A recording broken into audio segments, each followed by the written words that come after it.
الشیطان الرجیم بسم اللہ الرحمن الرحیم ام یقولون افتراہ قل فأتوا بسورۃ من مثلہ۔ ام کا مطلب میں نے آپ کو کیا بتایا تھا کہ اگر جملے کے درمیان میں آئے تو پھر یا، اور اگر شروع میں آئے تو استفہام بن جاتا ہے کیا۔ اب یہ جملہ یہاں سے شروع ہو رہا ہے، سوال ہے کیا یقولون، سب کہتے ہیں، قاف واو لام، قال یقولو، یقولو سے یقولانی، ان دو نے کہا، یقولو وہ ایک کہتا ہے، یقولانی دو کہتے ہیں، وہ دو کہتے ہیں، اور یقولون سب کہتے ہیں۔ واو الف جمع کی علامت ہے۔ کیا وہ سب کہتے ہیں، کیا کہتے ہیں جی؟ افتراہو، افترا یفتری، اپنے پاس سے گھڑ لیں۔ تو کیا وہ یہ کہتے ہیں یفتری وہ گھڑتا ہے، اور افطرا اس نے جھوٹ گھڑ لیا، اپنے پاس سے کوئی بات بنا لی، گھڑ لی۔ فے رے اور یا اس کا مادہ ہے۔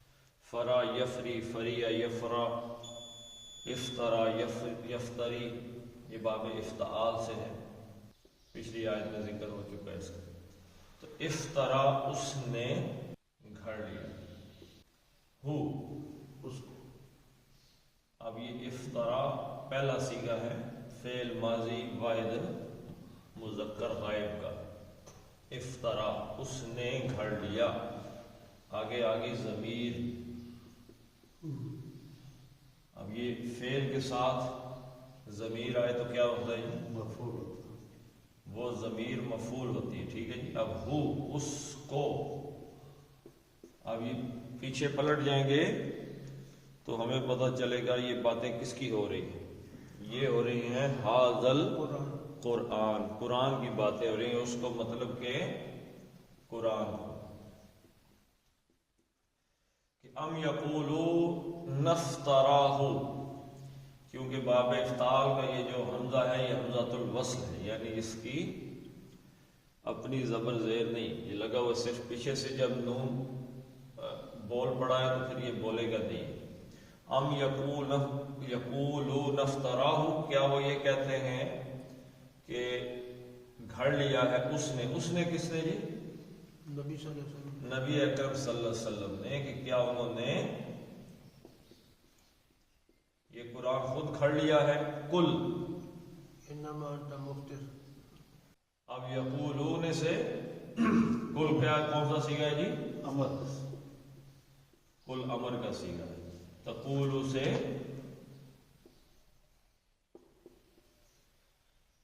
سے امر بنایا تو کیا بنا؟ پھر مضارع ڈالے، تقولو فعل مضارع کی علامت چلی گئی، آخری حرکت چلی، تو دو خاموش ہو گئے تو ہم حرف علت گیا تو پیچھے بچ گیا قل۔ یہ بھی فعل امر ہے، قل بھی، اور فأتو یہ بھی امر ہے،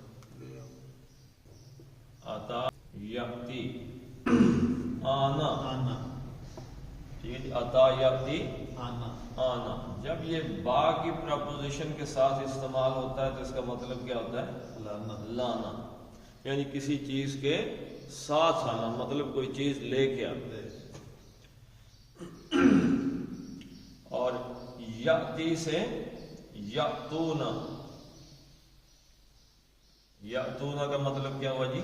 وہ سب لاتے ہیں، وہ سب لاتے ہیں۔ اور تأتی تم لاتے ہیں، وہ لے کے لاتی ہے، تم لاتے ہو، ٹھیک ہے جی۔ اور تأتونا تم سب لاتے ہو، تم سب آتے ہو، اور با کے ساتھ لاتے ہو۔ تو یہ تھا تأتونا، ٹھیک ہے جی، تم سب آتے ہو، آتے ہو، تأتونا۔ اب تأتونا کا بنانا تھا، تا کا مطلب کیا؟ تم، اور واو نون جمع کی وجہ سے تأتونا، تم سب لاتے آتے ہو، لاتے ہو، یہ با کے ساتھ اب لاتے ہو گے۔ تو اس تأتونا کا بنانا ہے امر، تو امر بنایا تو مضارع گیا، علامت مضارع جو تے تھی وہ چلی گئی، اور کیا چلا گیا جی؟ آخری آخری نون چلا گیا جو اعرابی تھا. تو یہ کیا بچ گیا؟ اقتو. یہ الف لگا دیا اس کے آگے، اور اب اس کو بلانے کے لیے ایک حمزہ لگاتے ہیں، لیکن یہ پہلے اس کے پیچھے فا موجود ہے. فا کا مطلب کیا ہے؟ پس. تو آپ نبی صلی اللہ علیہ وسلم فرما دیں پس اقتو، آؤ بادر بھی کے ساتھ، یعنی لے تم سب لے لاؤ یا لے آؤ. ٹھیک ہے جی. کس چیز کو لے کے آ جاؤ؟ با جو ہے یہ با، یہ کیا ہے؟ حرف جر ہے. اس نے سورت کو کیا کر دیا جی؟ مجرور کیا. سورت کو مجرور کر دیا. تین. گول تا کا مطلب کیا ہے جی؟ مؤنث. ایک تو اس کا مطلب ہے مؤنث، دوسرا واحد. دوسرا اس کا مطلب ہے واحد. ٹھیک ہے جی. تو واحد ہے تو یہ ہو گیا ایک صورت. تو تم لے آؤ بصورت، کوئی ایک صورت. اب اس کی صورت کی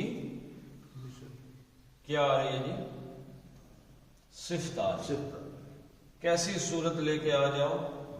مثلی. یہ مثلن تھا. کیا تھا جی؟ مثلن.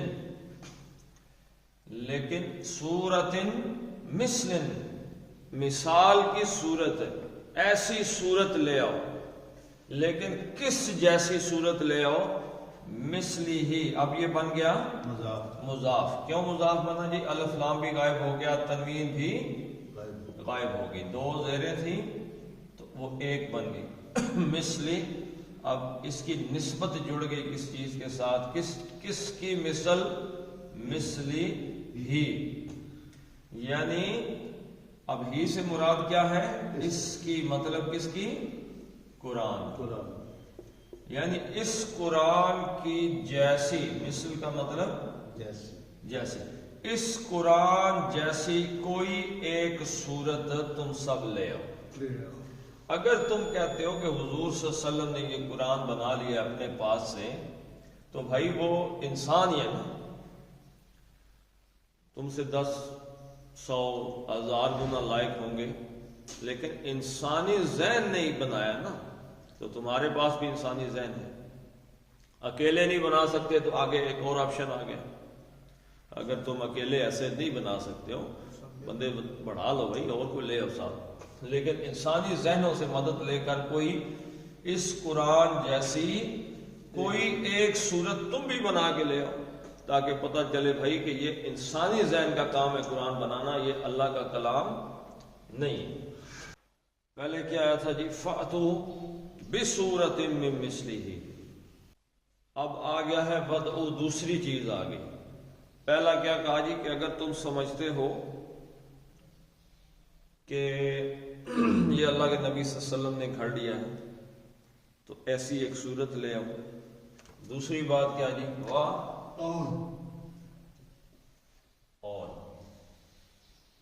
اب یہ کیا لکھا ہوا جی؟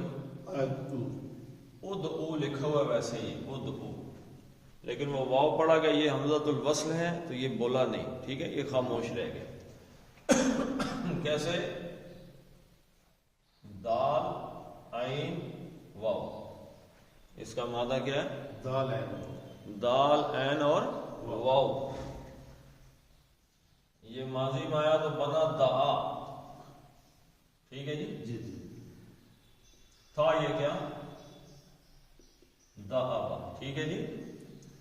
تو اس سے یہ ناقص کے قواعد کی وجہ سے دعا بن گیا. اس نے دعوت دی، پکارا.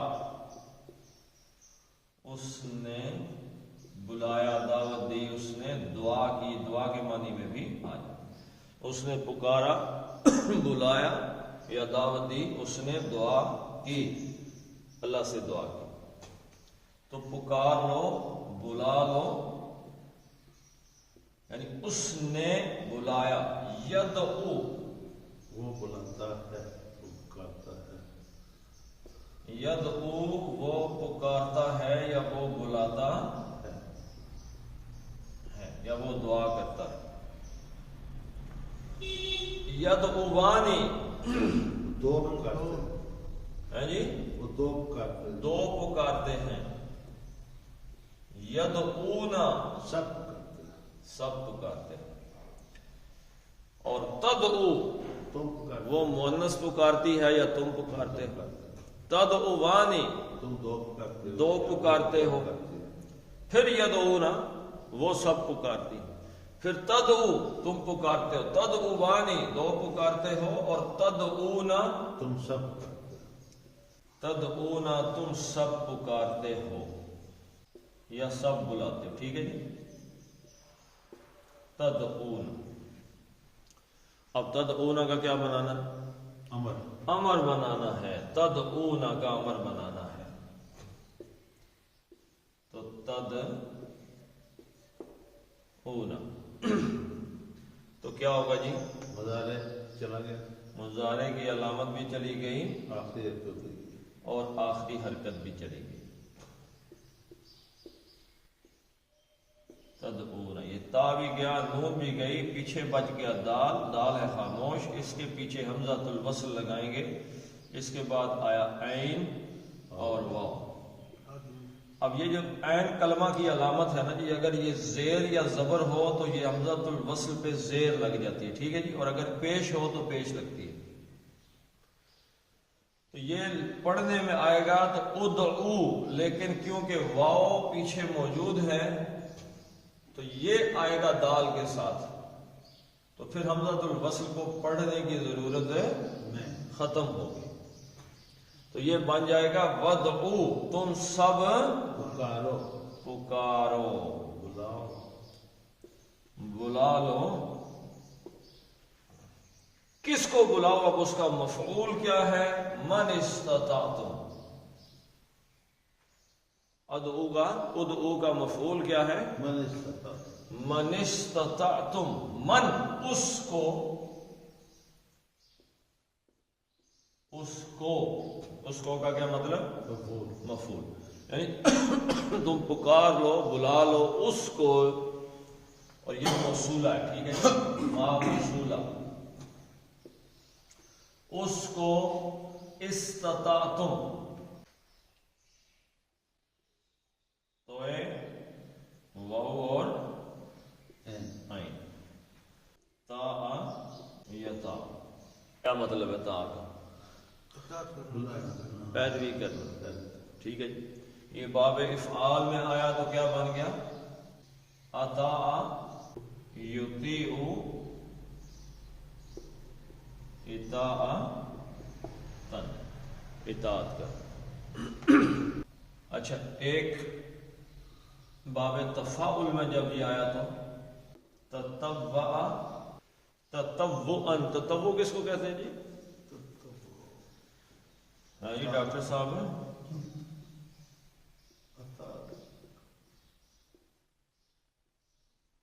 تطوع کس کو کہتے ہیں؟ تم سب اس پہ ویسے عام طور پر نفل نماز کو کہتے ہیں تطوع، نفل۔ تو یہ ہے کہ اپنے اوپر جبر کر کے، مشقت میں پڑھ کے اطاعت کرنی ہے، اس میں بھی اطاعت کا مفہوم، اطاع یطیع میں بھی، اور استطاع یستطیع، اس میں کیا جی کہ اطاعت کرنے کے لائق ہونا، قابل ہونا، صلاحیت ہونا اطاعت کرنے کی، استطاعت، کسی کی اطاعت کرنے کی صلاحیت ہونا۔ یعنی انگلش میں نا ایک لفظ استعمال ہوتا ہے میں، ایک لفظ استعمال ہوتا ہے کین، تو جب کوئی بندہ دونوں کے معنی ہوتا سکتا ہے، میں آئی کم ان، اور can I drink a glass of water, دونوں میں کیا فرق ہے؟ میں اجازت مانگی جا رہی ہے، میں کیا ہے؟ اجازت مانگی جا رہی ہے. میں آئی کم ان، کیا میں اندر آ سکتا ہوں؟ جی اجازت ہے مجھے آنے کی. میں I drink a glass of water, کیا میں پانی کا گلاس پی سکتا ہوں؟ مجھے اجازت ہے. کین میں اہلیت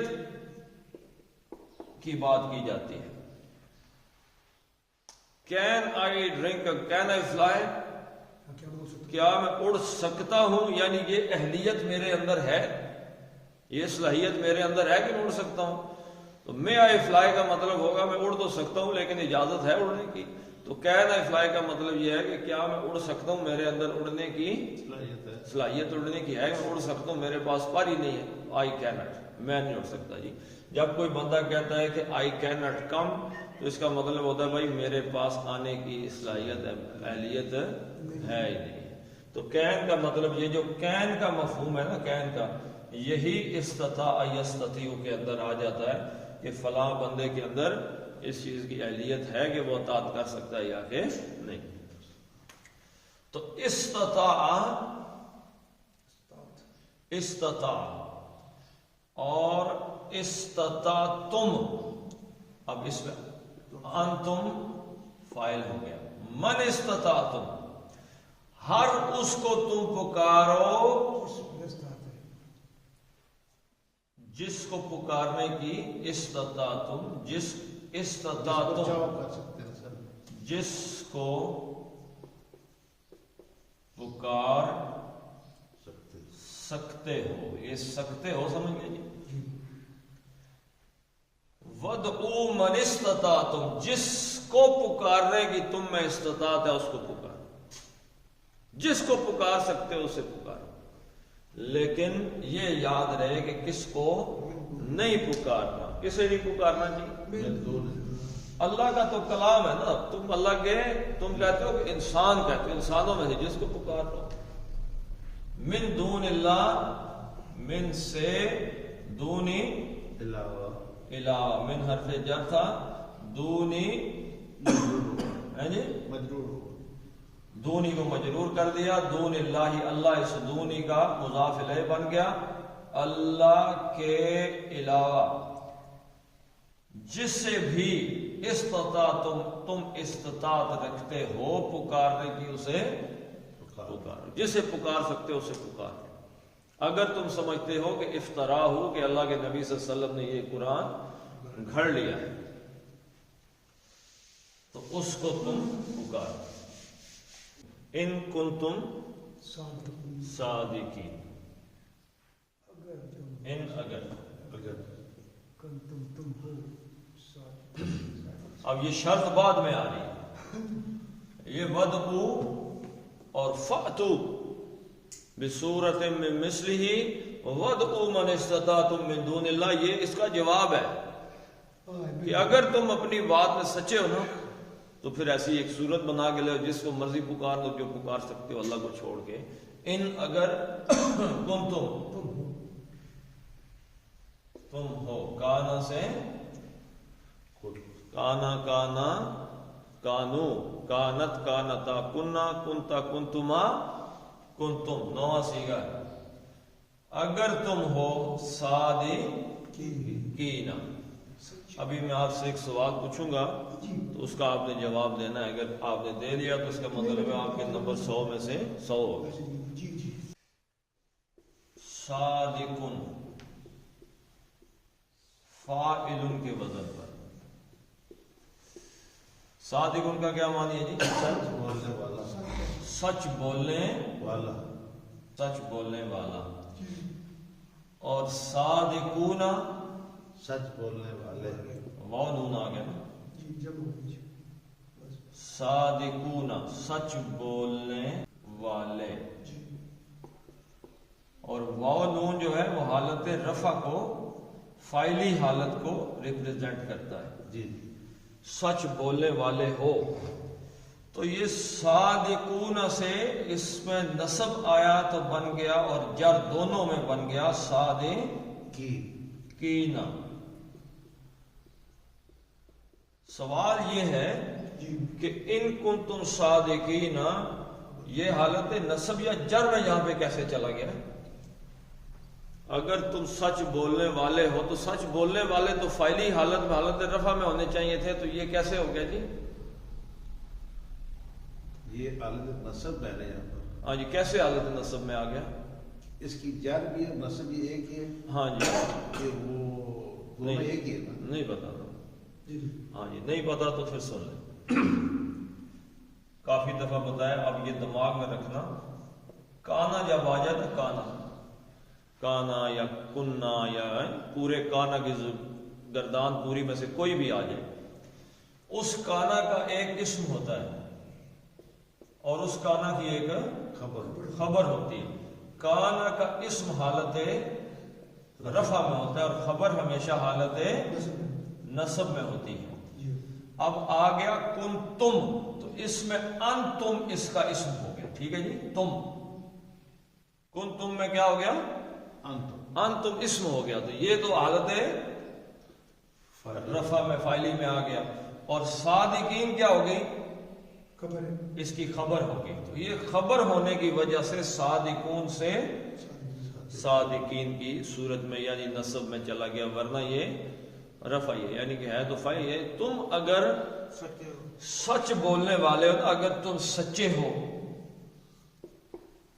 اگر تم سچے ہو تو پھر بلا کے لے آؤ جس کو بلا سکتے ہو، اور اس قرآن جیسی ایک صورت بنا کے لے آؤ. تو کیا پتہ چلا جی، یہ قرآن جو ہے اللہ کی طرف اللہ تعالیٰ کا کلام ہے، تو اس سے کتنا فائدہ اٹھا سکتے ہیں. مرنے سے پہلے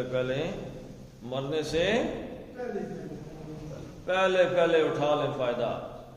مرنے کے بعد سارے ہی اٹھا کے بیٹھ جائیں گے جی سورہ یاسین پڑھ دیں، وہ ہمیں اس کا کوئی فائدہ حاصل ہونے والا نہیں ہے. کوئی مرضی ہمیں قرآن پڑھ کے بخشتا رہے، وہ قرآن ہم تک نہیں پہنچتا. پڑھنے والے کو وہ پڑھنے والے کوئی فائدہ ہوتا ہے. کوئی بندہ بیٹھ گیا نا جی، آج کہتے کہ والد صاحب فوت ہو گئے جی، چاچا جی دنیا سے رخصت ہو گئے، چلیں جی آپ قرآن پڑھتے ہیں. آج کل لوگوں نے بنایا ہوا نا، ایک 2 سپارہ آپ نے پڑھ دیں جی، چوتھا آپ نے پڑھنا ہے، 10واں سپارہ آپ نے پڑھنا ہے، 15واں آپ پڑھ دیں، 30واں سپارہ آپ پڑھ دیں. وہ 30 سپارے ہو گئے. مولوی صاحب بھی کہہ دیتے ہیں جی کہ 7 قرآن پڑھے گئے، 10 پڑھے گئے جی، 50 قرآن پڑھے گئے، 1,00,000 دفعہ بسم اللہ پڑھ دیے، 75,000 دفعہ الحمدللہ پڑھ دیے. وہ بھائی ثواب ان پڑھنے والوں کو ملے گا اگر انہوں نے پڑھا ہے، تو ورنہ ان کو بھی نہیں ملے گا. جو بدعت کرتا ہے، بدعت کا حاصل کچھ بھی نہیں. تو یہ جو قرآن پڑھ رہا ہے، اس کا ثواب اسے ہرگز ملنے والا نہیں ہے جو مر گئے.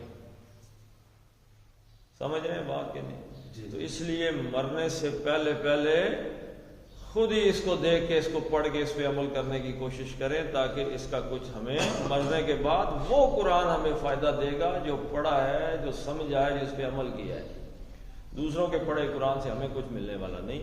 ہاں یہ ہے کہ اگر ہم اپنی اولاد کو قرآن پڑھنا سکھا دیں اور قرآن پڑھائیں، وہ ہمارے کہے بغیر جب تک قرآن پڑھتے رہیں گے، اس کا ثواب ہمیں ملتا رہے گا. وہ چاہے ہمیں بخشیں نہ بخشیں، بخشنے والا تو معاملہ ہی ہے نا. اگر ہم اپنے بچوں کو نماز پہ لگا دیتے ہیں، قرآن پہ لگا، جب تک وہ قرآن پڑھتے رہیں گے، اس کا ثواب ہمیں ملتا رہے. اس نے آگے کسی کو سکھا دیا تو وہ اس کا بھی ہمیں ملنا شروع ہو جائے. وہ تو صدقہ جاریہ ہے. ایسے ہی آپ کوئی ایسا کوئی کام کر جائیں، جس مثلاً کو درخت لگا جاتے ہیں، آپ اس درخت سے پرندے کھاتے ہیں، انسان کھاتے ہیں، سایہ لیتے ہیں جانور، تو اس کا فائدہ آپ کو پہنچے. تو یہ تو دنیا کا نظام ہے کہ ہم نے صدقہ جاریہ کیا کرنا. ام یقولون افتراہ قل فأتوا بسورة مثلہ وادعوا من استطعتم من دون اللہ ان کنتم صادقین. صدق اللہ العظیم. اللهم صل على محمد وعلى آل محمد كما صليت على إبراهيم وعلى آل إبراهيم إنك حميد مجيد. اللهم بارك على محمد وعلى آل محمد كما باركت على إبراهيم وعلى آل إبراهيم إنك حميد مجيد اللهم اغفر لهم وارحمهم وحاسبهم حسابا يسيرا وأدخلهم الجنة وأعذهم من عذاب القبر ومن عذاب النار اللهم من أحييته منا فأحيه على الإسلام ومن توفيته منا فتوفه على الإيمان ربنا هب لنا من أزواجنا وذرياتنا قرة أعين واجعلنا للمتقين إماما ربنا فاغفر لنا ذنوبنا وكفر عنا سيئاتنا وتوفنا مع الأبرار اللهم ارحمنا في أولادنا وفي بناتنا وفي أمورنا اللهم يسر لنا هذا الأمر وصلى الله تعالى على خير خلقه محمد وعلى آله وصحبه أجمعين برحمتك يا أرحم الراحمين.